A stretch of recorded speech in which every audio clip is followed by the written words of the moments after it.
রাধে রাধে বন্ধুরা, সকলকে কৃষ্ণময় শুভেচ্ছা। আর একটা ব্লগ নিয়ে চলে এসেছি। এখন বাজে বিকাল 5:30, পৌনে 6টা বাজতে চায়।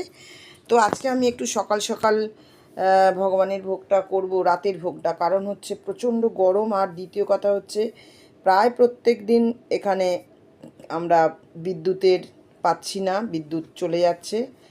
তো সেই জন্য আজকে আমি একটু আটা নিয়ে নিলাম এবং আটাটা মাখছি ভালো করে, যেভাবে সবাই আটা মাখে আমিও ওরমভাবে আটা মেখে নিচ্ছি। আর আজকে করব হচ্ছে আমি ঘি দিয়ে একটু পরোটা করব আটার, আর একটু আলুর দম করবো। আর দেখছি আর কি আনে, প্রভুজি বাজারে গেছে, আসুক।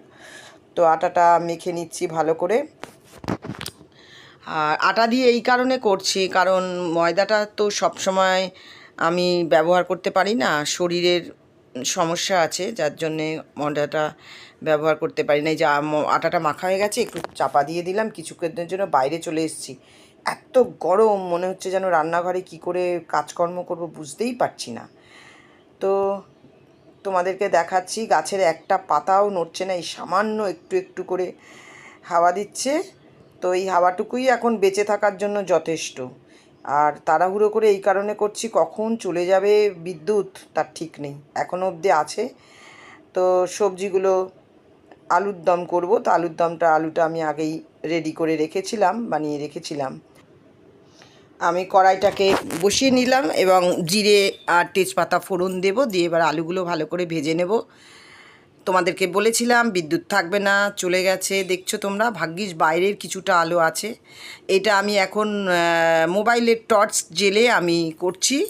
তো যাই হোক, এখনও পর্যন্ত মোবাইলের টর্চ জেলেই করছি। আলুটা ভাজি আর টমেটোগুলো দিয়ে দিয়েছি, কাঁচা লঙ্কা দিয়ে দিলাম, আর একটু হলুদ গুঁড়ো আর হচ্ছে আদাটা একসঙ্গে আমি জলের মধ্যে নিয়ে নিয়েছিলাম, কারণ প্রচণ্ড গরম, বিদ্যুৎ নেই।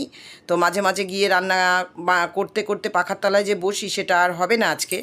তো যাই হোক, আলুর দম সবাই তোমরা বানাতে জানো, আমিও জানি। তো যাই হোক, নতুন কিছু নেই।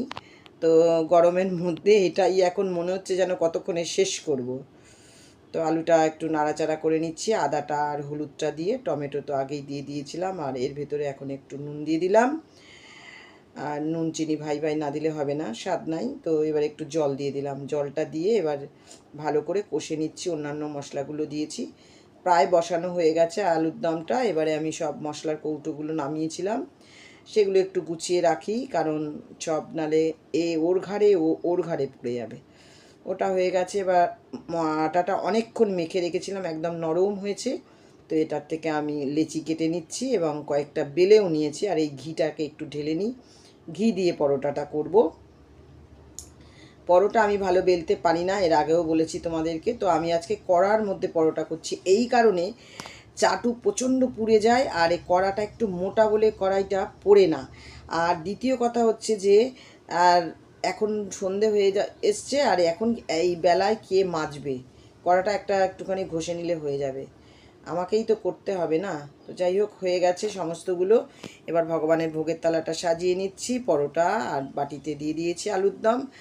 আর এবারে দিয়ে দেবো, প্রভুজি বাজার থেকে মিষ্টি দই এনেছে, সেটা দিয়ে দিলাম। তো ভগবানের ভোগের থালায় তুলসী পাতা দিয়ে দিলাম, ভগবানকে ভোগ নিবেদন করে দিলাম। এবার আমি একটু বসে পড়বো আমার খাতার কাজ করতে, যেটা আমার খুব গুরুত্বপূর্ণ। তো যাই হোক, আমার ভিডিওটা আজকে এই পর্যন্ত। ভালো লেগে থাকলে আবার দেখো, ভালো থেকো, রাধে।